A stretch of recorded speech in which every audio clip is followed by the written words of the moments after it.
Мамыр күні Өзен мұнай-газ өндірістік филиалының ұжымы, яғни мұнайшылар Ұлы Отан соғысы мен тыл және ауған соғысы ардагерлеріне арнап Марғұлан қонақ үйінде дастархан жайып, қонақасы беріп сый-сияпат көрсетті. Әсемен мың бұралған би, күмбірлеген күйдің аясында ардагерлерге арналған алғыс, тілек, құттықтаулар айтылып жатты. Сондай-ақ сол жерде Отан соғысы ардагерлеріне Қазақстан Республикасы президентінің 1941-45 жылдардағы Ұлы Отан соғысындағы жеңістің 60 жылдығына арналған естелік медаль тапсырылды. Және осы ұлы жеңістің 60 жылдығына орай Өзен мұнай-газ өндірістік филиалына қарасты мекемелердің байқауға қатысқан жеңімпаз өнерпаздарына жүлделері табыс етілді.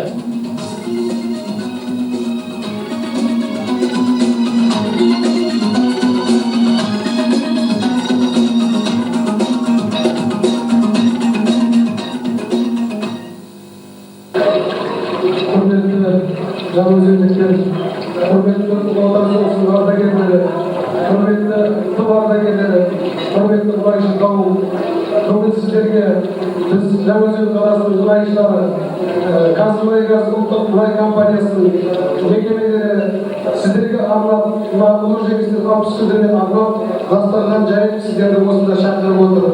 Жаңаөзен қаласы бойынша Отан соғысының ардагерлеріне, ауған соғысының ардагерлеріне, тыл ардагерлеріне қолдан келген бар жақсылықтарымызды жасап жатырмыз.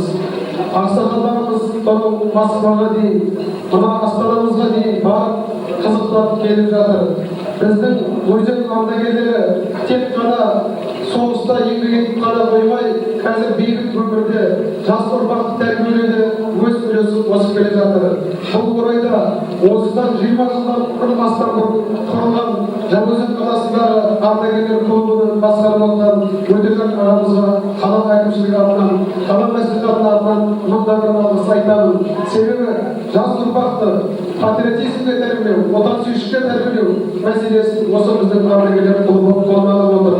Осы бүгінгі әдемі мерекемізге, 60 жылдық мерекемізге қала әкімшілігінің ұсынысыменен мына барлау өндіру басқармасының басшылығы қабыл алып, қаржылай көмек беріп, ардагерлер үйін сіздерге сыйлап отырмыз. 9 май күні Құдай қаласа. Ал енді мен өз қарамасын айтамын.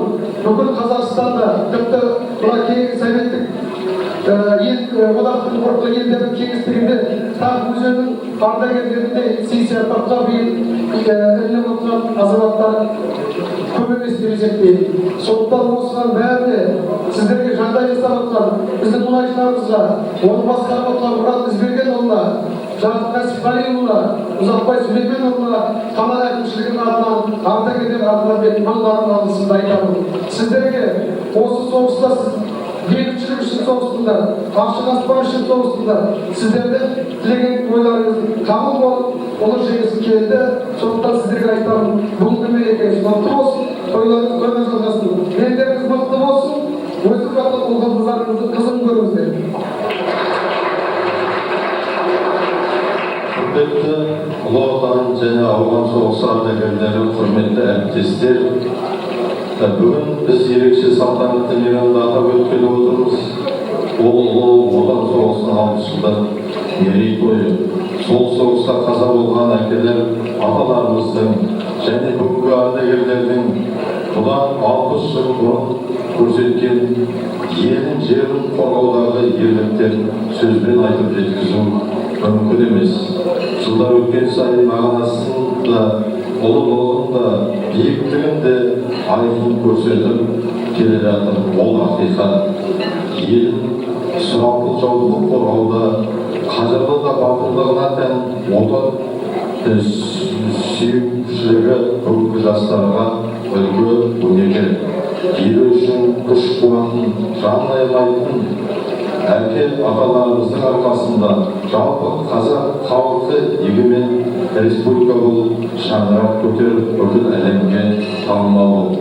Елбасы Нұрсұлтан Әбішұлы өзінің биылғы қолдауында соғыс ардагерлеріне әрдайым қамқорлық жасау, олардың ерліктерін жастарға патриотизмге, отан сүюге тәрбиелеуге басты мақсатымен болу керек деп атап айтты.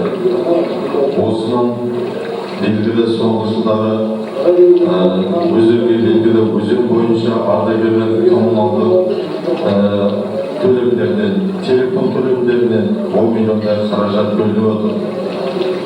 2004 жылы ардагерлерге пәтер алып беріп, 2003 жылы ардагерлерге 567 үйінен 35 пәтер бөлінді.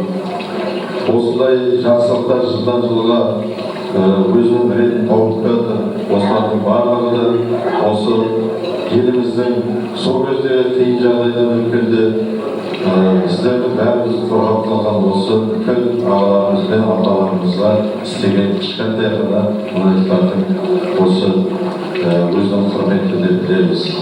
Осы жұмыс әлі де жалғасын тауып келеді деп сіздерді сендіремін. Құрметті ардагерлер, 60 жылдық мерейтойлары құтты болсын. Сіздерге зор денсаулық, жанұяларыңа құт береке тілеймін. Жер бетінде дайым соғыс өрті жойылып, өмірімізді гүлжайнайтын еңбек майданының бәсекесі салтанат құрсын. Рахмет барғаным. Барабарымызға үлкен алғыс айтамын. Сіздерге бәріміздің атымызда қошеметтеп, қадірлеп, ақсақалдарға сәлем айтып, осындай бір жолдау бар, сонымен сіздерге оқытып сәлем. Жаңаөзен қаласының ардагерлер кеңесіне ардагерлерге сіздерді 1941-45 жылдарда ұлы отан соғысындағы жеңістің 60 жылдығымен шын жүректен құттықтаймын. Біз қарындастардың Стамбул соғыс шежіресінде, майдан шерінде шайқасқан барша жауынгерлер мен тыл еңбеккерлерінің ерлігі мен қаһармандығы жанкештігінде айқын бедерлі әріптермен мәңгі өшпестей болып айшақада сақталып қалады. Біз сіздердің алдарыңызда өте борыштымыз. Және сіздер айдың асқақтатып, іргесін нығайтқан, отанымызды гүлдендіріп, көзімізді қашағандай сақтау қасиеті бар деп білеміз. Ұлы жеңіс 60 жылдығы қарсаңында сіздерге және бүкіл қазақстандықтарға бейбіт аспан, мықты денсаулық, қайтпас амандық және отбасы бақытын тілейміз. Өмір жастарыңыз ұзақ болып, ұрпақтар ауасына бөліне беріңіздер. Зор ықыласпен бас директор Жақып Қарабаев. Рахмет.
көрмей, ашар жол жөн көрмей, өзегі талып ет жемей, ер төсектен безілмей, ұлы төске ұрынбай, түн батып жүріп түс қашпай, тебінгі теріс қиылмай, темір қазық жастанбай, құндылығай бастанбай, ерлердің сырын білер.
Отан деп өліп өлсем де, о сүйікті отаным, балам деп көмсең де. Содан үшін жаудан кек аламыз,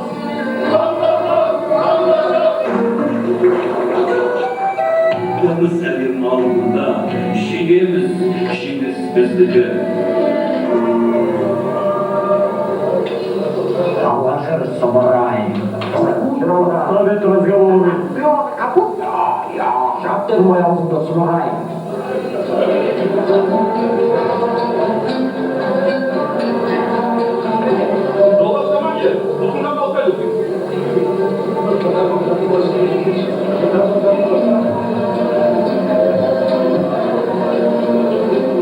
Сен фашистсің, мен қазақпын, сен айтқандай азиатпын.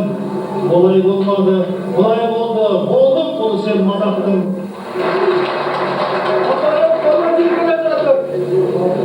Зор, сапа тұрмыр. Тік тұрмыр.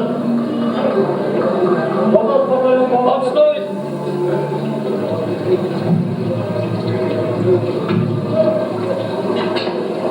Өз сұмырайлар. Алып кетіңдер, штабқа айттың балаларын. Қамапсыңдар. Аллахыр самарай.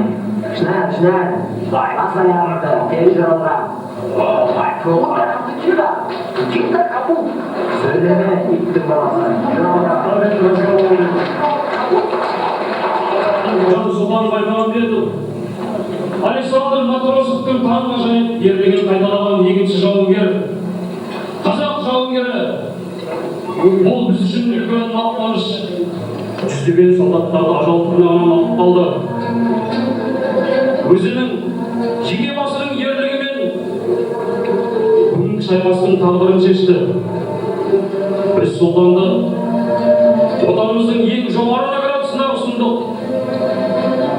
Ерлік өлмейді де, өшпейді де. Барлығына алғыс сөйлемеймін бауырларым.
Өтсе де мезгіл, ерліктің оты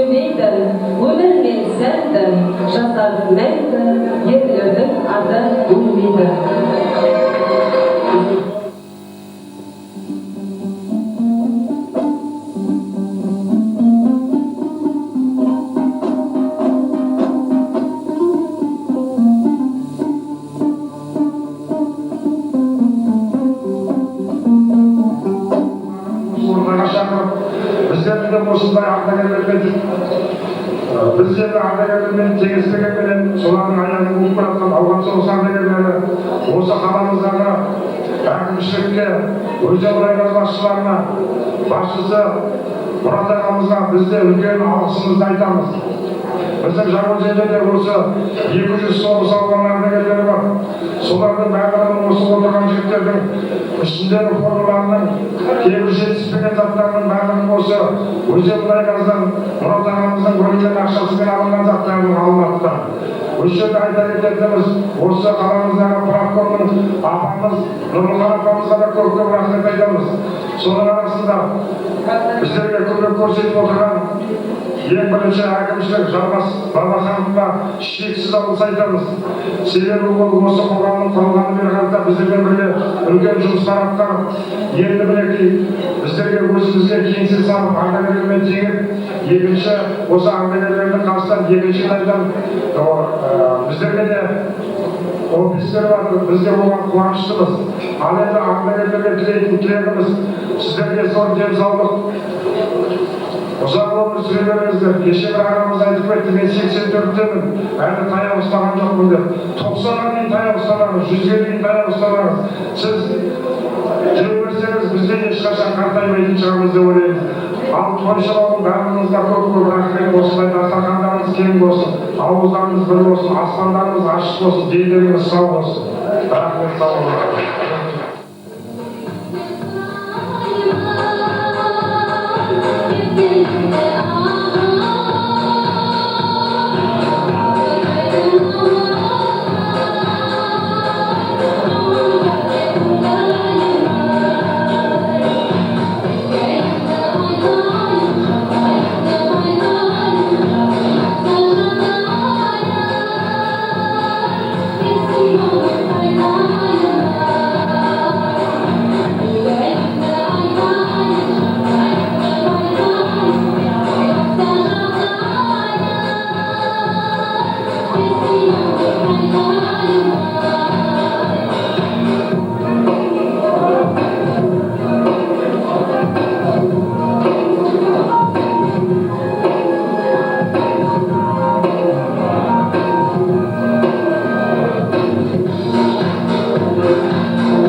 Bizden uğraşlarımız, kalamızın gözgede, prezidenti, halkımızga еңбек etip atқан, осыдан қатысып atқан азаматтары, бәріңізді де мынау жеңістің алып жылдығы, еліміздің үлкен мерекесімен сендерді шын жүректен аса қуанышты жағдайдағыдай, салтанатты жағдайда кездескенімізге үлкен ризашылық сезімде құттықтаймын.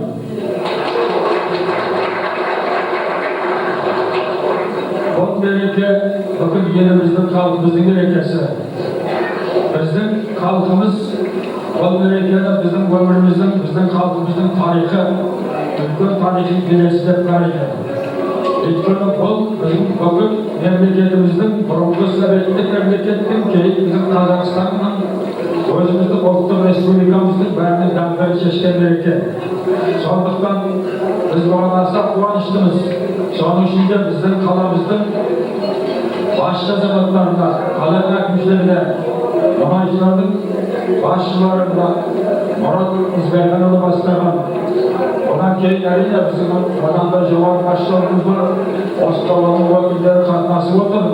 Мынау өндіру және барлау қоғамдық бірлестіктің басшылары Жақын Кәсіпқалиұлы бастаған азаматтарға осында оның уәкілі ретінде біздің ең жақсы көріп, жақсы ерекше бізге қызмет көрсетіп, құрметпен қарайтын бір ініміз мынау Орал Әлияұлы қатынасып отыр.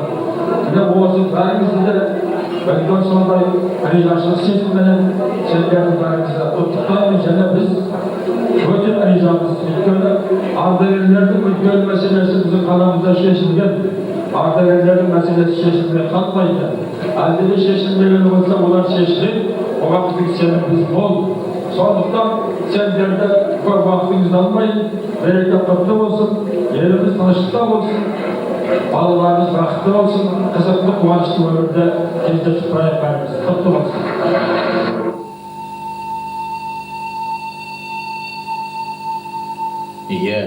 Ел қорғаған қарттарға құрмет көрсетіп, ардагерлерді аялап, ардақтап, сый құрмет жасап, қадірлегенге не жетсін. Атаңа не істесең алдыңа сол келеді демекші. Қарттарға жасаған қамқорлықтың қарымтасын келешектен күтейік ағайын.